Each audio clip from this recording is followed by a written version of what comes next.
On assiste ces derniers mois à une dégradation des relations bilatérales entre la Côte d'Ivoire et le Burkina Faso.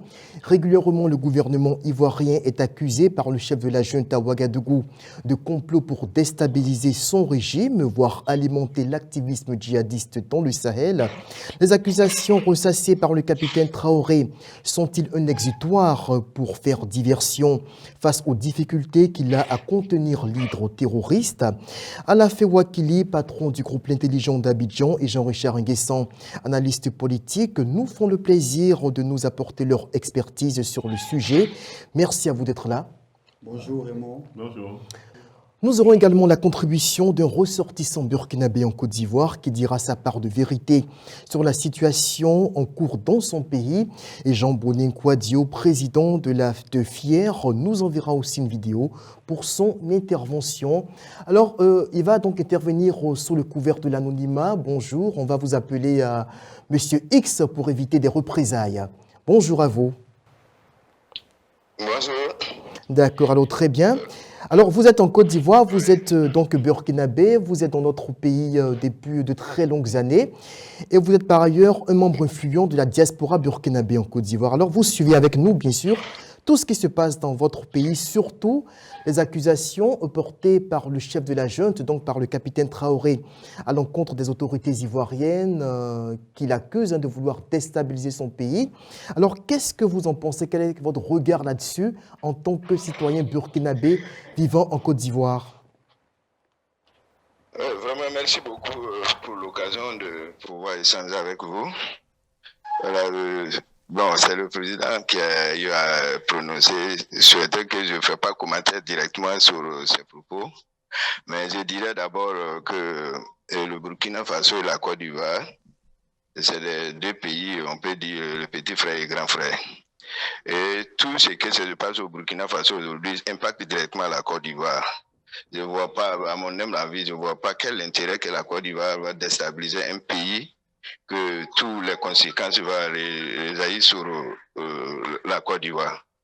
Là, ça, je pense pas, je vois pas, je peux pas le comprendre ici, la déclaration de nos autorités, parce que actuellement, même nous vivons en Côte d'Ivoire ici. Nous voyons nos compatriotes accueillis en Côte d'Ivoire ici, le moyen que les autorités ivoiriennes mettent pour eux.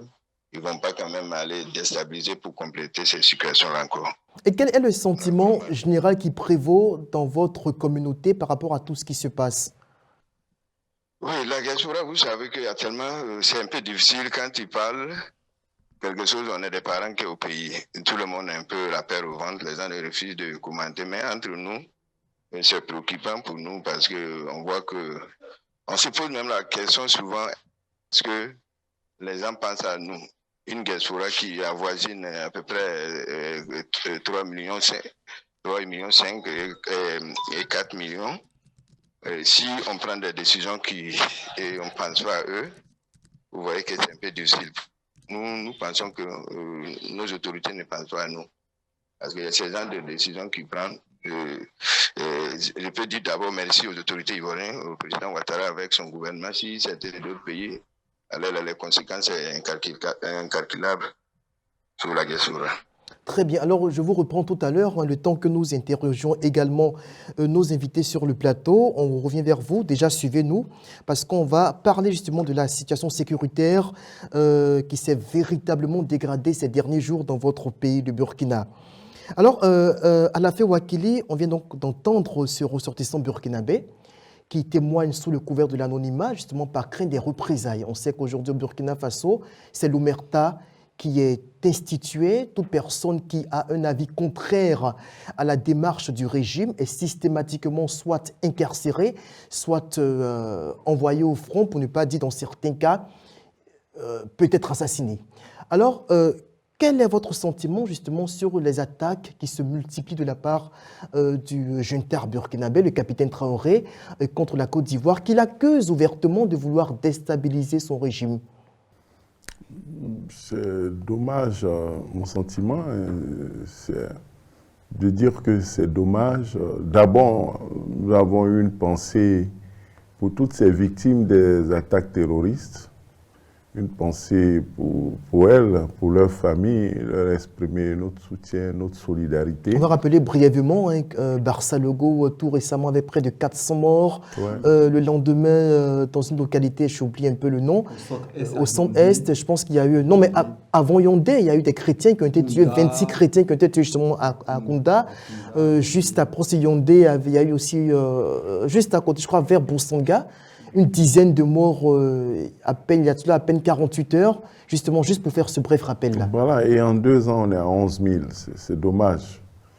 Il faut le déplorer, nous le déplorons. Et puis, peut-être qu'attaquer Abidjan peut être une belle parade, peut être un exutoire pour faire oublier les échecs, pour faire oublier les promesses non tenues. Donc, il faut se trouver un ennemi imaginaire qui serait celui qui attaque. En plus de la France, au départ, on avait dit que c'était la France. Ça ne suffit plus, la France est trop lointaine. Et puis, bon, au passage, c'était la Côte d'Ivoire. Donc, c'est de dénoncer et puis aussi de déplorer tout ça et souhaiter que la sagesse revienne, d'une part, et aussi que le peuple burkinabé sorte, je ne sais pas, de cette torpeur, de cette terreur, de cette situation traumatisante à tous les niveaux, le traumatisme des terroristes, mais aussi le traumatisme d'un gouvernement illégitime, issu d'un coup d'État. Voilà, tout ça rajoute au traumatisme. Je ne ferai pas comme eux, ils le font, mais on n'a pas envie de mettre sur le même pied des putschistes et des terroristes, mais quand eux, ils font des coups d'État, ils ne respectent pas la loi. Quand ils se comportent comme ça, ils donnent des arguments aux terroristes. Il faut éviter de donner des arguments aux terroristes. Souvent, quand les démocrates agissent, il y a la corruption, il y a le vol, il y a un certain nombre de choses qui ne sont pas bien, les gens qui soutiennent les putschistes disent que c'est les démocrates, c'est les civils qui ont créé les conditions pour que les gens fassent coup d'État. Mais nous, on a envie de dire, leur comportement là, c'est vrai, le terrorisme existait sous les civils et dans la démocratie, mais ça prend plus de proportions aujourd'hui avec eux, et on a l'impression que ce sont des alliés, des complices des terroristes. Et on peut penser même que le terrorisme les arrange pour les aider à encore rester au pouvoir. Donc, ils ne veulent pas créer les conditions de la paix parce qu'ils n'ont aucune raison de se maintenir. On a bien vu dans le cas du Mali, ils ont dit on attend de libérer le territoire avant d'aller aux élections. À ce rythme-là, est-ce qu'ils vont libérer un jour le territoire? On n'ira jamais aux élections. Ah, parce que la rébellion ne finit jamais partout. Même en Europe, quand on est en paix, même dans des pays où il n'y a pas de terroristes tous les jours, il y a toujours des menaces. Mais c'est comme si aujourd'hui, bon, avec ce que Macron fait là, il dit, bon, il y a GO, on ne s'est pas entendu, et puis après les Paralympiques, là, après il dit non, il y a une menace terroriste, ils vont attaquer la France dans 10 jours, on attend après pour faire le gouvernement, bon, on a détecté un réseau de terroristes, donc comme il y a la menace tous les jours, là, je reste président. On tente de trouver des artifices pour Donc, se maintenir au pouvoir. Il faut que les gens arrêtent tout ça, et arrêtent de faire souffrir les braves populations qui n'ont pas demandé, et de mettre en danger, comme le frère vient de le dire. Il dit que le gouvernement même ne pense pas à eux quand il prend un certain nombre de décisions, à mettre en danger les populations partout où elles sont. Très bien. Alors Jean-Richard Nguessan, il y a eu un fait ces derniers jours qui mérite quand même qu'on en parle. Juste après l'épisode malheureux de Barça Logo, une fake news, mais véritablement des plus scandaleuses, a circulé abondamment de comptes de réseaux sociaux burkinabés, selon laquelle il y aurait eu une attaque dans un village du nord de la Côte d'Ivoire, précisément à Bengué, près de la frontière burkinabé, qui aurait fait 90 morts dans l'imagination de ces activistes-là. Quand on arrive à un tel niveau d'indécence morale, comment est-ce que vous, en tant qu'Ivoirien, en tant qu'aussi, je dirais, Africain même au-delà, je dirais tout simplement qu'est-ce que vous en pensez? Je dirais tout simplement que c'est dommage. Et avant de réagir sur ce point, je dirais que le Burkina Faso, lorsqu'on observe l'actualité avec la récurrence des différentes attaques, on a évoqué Barça Logo, Yaoundé, Kounda, je dirais que le pays est à la croisée du chemin. Parce que lorsque le président Traoré arrive au pouvoir, il séduit la jeunesse, son discours passe, un discours anti-français, il est lui-même il a un excellent parcours au niveau de l'armée, il intègre l'armée en 2010 avec un cursus scolaire assez excellent, il connaît le terrain, on estime qu'il va apporter beaucoup au Burkina Faso, il dénonce le pouvoir de Damiba, mais lorsqu'il arrive quelques mois plus tard, quelques années plus tard, on observe que rien n'a véritablement changé. Et on observe qu'au niveau du Burkina Faso, les langues de plus en plus se délient. Les populations s'impatientent, son capital sympathie s'amenuise et aujourd'hui son pouvoir perd de son charme. Et pour, comme on le disait à l'instant, pour essayer de redorer son blason, de séduire toujours cette population, il indexe la Côte d'Ivoire. Et il y a certaines personnes au niveau du Burkina Faso qui estiment qu'il faut accuser Abidjan, il faut vilipender la Côte d'Ivoire, il faut à travers des laboratoires fabriquer des fake news. 90 morts en Côte d'Ivoire. Il faut fabriquer des fake news pour montrer que le Burkina se porte bien et que tout le problème du Burkina, c'est la Côte d'Ivoire. Est-ce qu'on est obligé de tomber aussi bas pour s'inventer des choses comme ça, jusqu'à aller, même jusqu'à adresser leurs condoléances au peuple ivoirien, pour dire toutes nos condoléances aux Ivoiriens, pour quelque chose mais qui est tout à fait inventé, mais fabriqué de toutes pièces. Mais c'est ce qu'ils nous souhaitent. À ce niveau-là, quand même. Dommage. Et c'est dommage. Moi, je me rappelle qu'en avril... Ils ne sont pas arrêtés là. Ah oui. Ils ont continué. Ils ont identifié des tirs à Abidjan. Ce qui se passe à tir à Abidjan, ça et là. Bon. Moi, je pense que la gouvernance du capitaine Traoré est en souffrance. Rappelons-nous, en avril 2023, il avait appelé à la mobilisation générale, il avait décrété la mobilisation générale avec le recrutement de 3000 soldats, de 50 000 supplétifs. Mais quelques mois plus tard, qu'est-ce qu'on observe? Eh bien, le résultat est zéro. Et le Burkina Faso, nous on a un pincement au cœur parce que le Burkina Faso, un pays que je connais bien pour l'avoir visité à maintes reprises, lorsque j'échange avec des populations là-bas, le niveau de vie a véritablement chuté. Et aujourd'hui, ils sont nombreux, ces Burkinabés qui sont au nord de la Côte d'Ivoire, entretenus par le pouvoir ivoirien.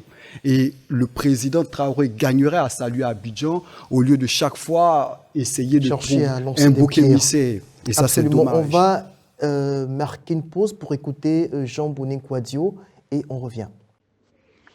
Alors, il faut rappeler que le putschiste Ibé, que d'aucuns surnomment Ibé Cacao, pour un certain nombre d'absurdités qu'il a énoncées s'agissant de dépasser la Côte d'Ivoire, premier producteur mondial de cacao,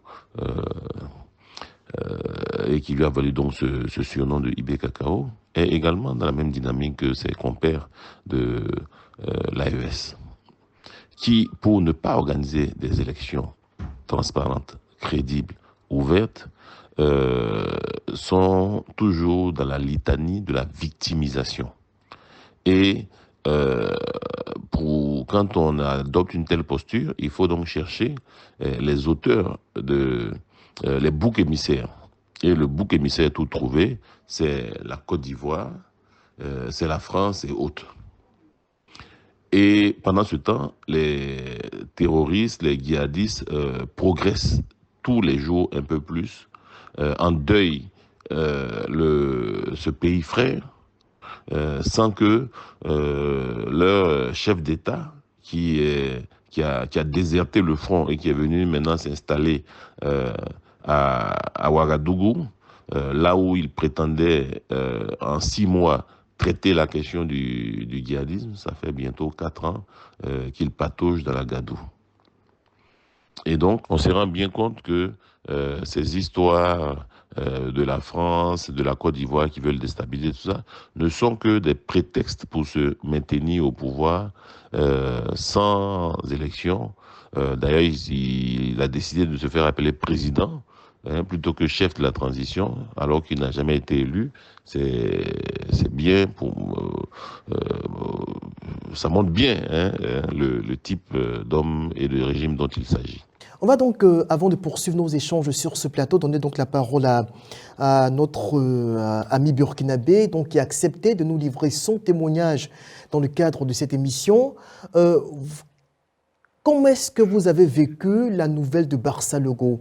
On parle de 400 morts, certains 300 morts. Toujours est-il qu'il y a eu des centaines de victimes, des gens tués parce que le pouvoir leur a demandé, leur a imposé de sortir, creuser des tranchées en dehors de la ville.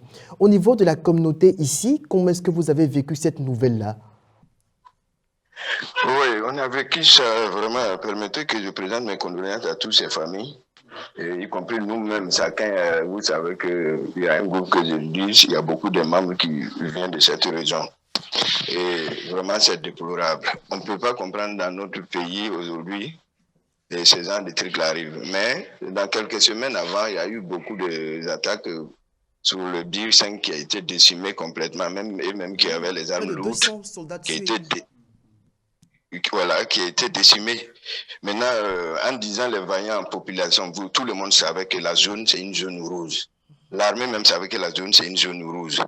En demandant à la population d'aller creuser ces tranchées, et d'abord, le président a eu à tenir un discours avant, qui disait le militaire, que lui, il leur ordonne d'aller faire creuser ces tranchées, obliger la population de faire creuser ces tranchées-là. Mais voilà, ce discours est là, ça existe dans les réseaux sociaux. Et en disant ça, les gars ont obligé les gens pour aller creuser ces tranchées. Mais il n'y a même pas eu protection.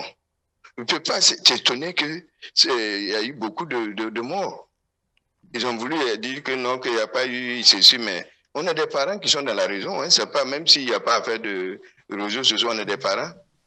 Et c'est dommage qu'à nos jours, là, ça arrive et puis on acquise les autres pays. Mais ce qui est curieux, sans vouloir vous interrompre, c'est que le massacre s'est produit de 9h à 16h, dit-on, de sources, de témoins sur place, de 9h à 16h. Dans le même temps, Kaya, qui est une forteresse militaire, est à 45 km des lieux du massacre, une zone que l'armée dit contrôler, il n'y a eu aucune réaction. Et seulement, ce n'est que le lendemain, à partir de 10h, que l'armée a commencé à sortir de Kaya, plus de 24 heures après le début des massacres, pour venir tenter de marquer sa présence sur le terrain. Oui, mais c'est dommage, c'est dommage. Nous, on avait déjà l'information bien avant tout ça, mais bon, ils ont voulu choses, mais bon, c'est pour dire quoi, aujourd'hui, personne ne contrôle. Bon, en disant que personne ne contrôle les autorités, même, je ne sais pas si ça existe. Jusqu'à présent, est-ce que vous avez vu un communiqué de notre gouvernement? Non. C'est-à-dire qu'on veut faire croire qu'il n'y a rien eu finalement. Le gouvernement n'a pas fait un communiqué officiel. Il y a des ministres qui sont partis, ils sont limités à Kaya, et ils sont revenus, ils n'ont pas allé sur le lieu. Et le ministre qui sont partis, c'est quand on déplore, le ministre sont partis entre-temps. Le ministre de la Défense était à Bobo pour rencontrer les opérateurs économiques. Vous voyez comment on sous-estime certaines, au moins 200 personnes, plus de 200 personnes plutôt. Et il y a des ministres de la Défense qui n'étaient pas là. C'est le porte-parole du gouvernement, ministre de la Communication, qui est parti avec... bon, vraiment, c'est dommage, quoi. C'est dommage. C'est dommage. Je ne sais pas si on contrôle la situation encore. Voilà. Absolument. Ce que je peux dire. Alors, on revient à vous tout à l'heure. Juste le temps aussi de donner la parole donc, à nos autres intervenants sur le plateau. Alafé Wakili, quand on est burkinabé, et qu'on a des parents dans ces zones qui se font massacrer et que dans le même temps on refuse qu'on en parle ouvertement dans les médias, quel est le sentiment que l'on peut éprouver? C'est la frustration, c'est la colère, c'est des fortes douleurs. En parler, trouver des mots pour apaiser au niveau de Ouaga aurait pu aider davantage. Mais c'est l'omerta, comme on le dit, c'est silence radio, une attitude révolutionnaire. Et ils savent bien que le premier coup d'État qui a fait partie un démocrate, quelqu'un qui a été élu, qui n'a pas volé de mandat, qui n'était pas dans un troisième mandat, qui est la preuve. Le président est au Burkina, le président renversé est au Burkina tranquille. Kaboré, il n'est pas poursuivi. Roch-Marc Christian Kaboré, il n'est pas poursuivi, il est là parce qu'il n'a rien fait.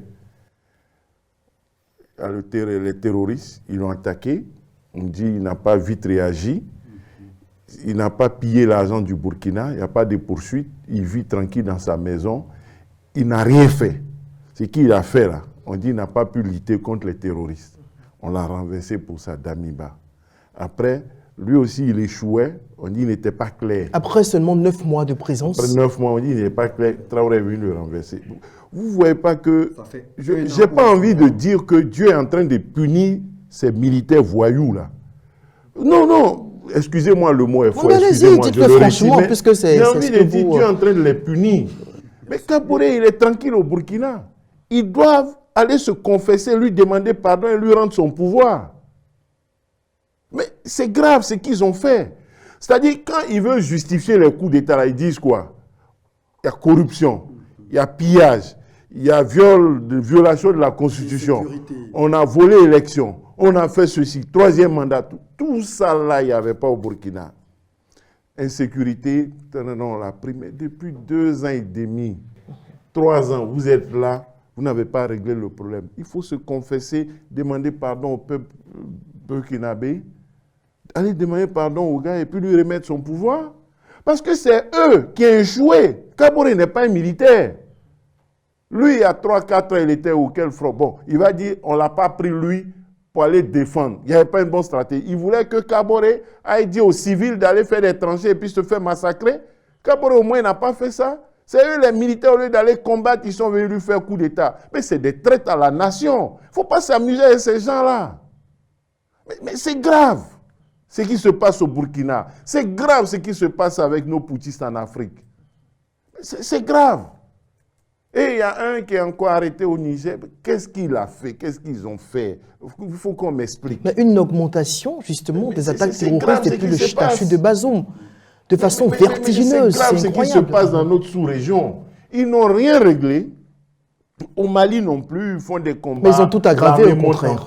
L'armée monte en puissance, on tue des civils, on fait ceci, cela. Mais eux-mêmes, ils disent, tant que la rébellion existe, tant que les terroristes sont encore là, il ne faut pas élection, il faut pacifier le pays. Or, ils ont envie de durer. Est-ce qu'ils vont finir un jour, ils vont terminer le combat contre les terroristes? Parce que le combat contre les terroristes, c'est un combat permanent, ça ne finit jamais. Il y a toujours, les terroristes, c'est des lâches. Ils se cachent, vous voyez, ils ne peuvent pas faire un État. Même Barça Logo, c'est quoi? Les gens creusaient, ils sont venus, ils ont attaqué Bobo et puis ils sont partis. Ils fuient. Ils sont se cacher aux frontières, dans les villages, ils se mêlent aux civils. Donc c'est dangereux, c'est des gens aussi dangereux. Mais quand vous-même, vous ne respectez plus la loi, vous déposez quelqu'un, vous allez les combattre et vous les combattez avec des méthodes hors la loi. Mais pourquoi vous voulez que Dieu même vous punisse pas? Sauf qu'au Burkina, quand même, disons-le, tout comme au Mali et au Niger, ils occupent des pans entiers.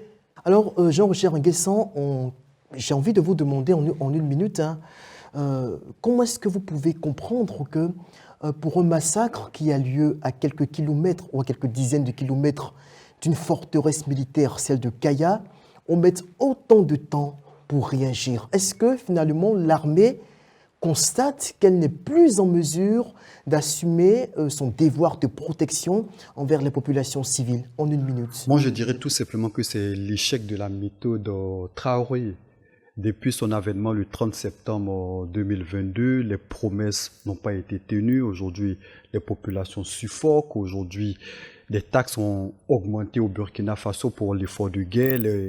Les fonctionnaires il y aura des ponctions sur les différents salaires pour l'effort de guerre, mais aucun résultat. Je pense que ça montre les limites du capitaine Traoré et ça montre véritablement que toutes les promesses, tout ce qu'il avait voulu faire, eh bien, malheureusement, il n'a pas pu tenir ces promesses-là et c'est fort dommage.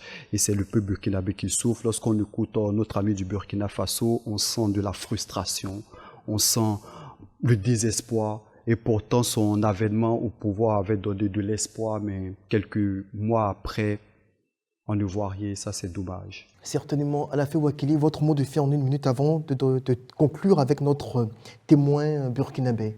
Redit notre compassion, notre solidarité pour les victimes, les populations, et puis continuer à dénoncer ce qui se passe, souhaiter que, en attendant que la démocratie ou la transition prenne fin, souhaiter que La sagesse habite ceux qui sont en transition. Donc, ils ne sont qu'en transition.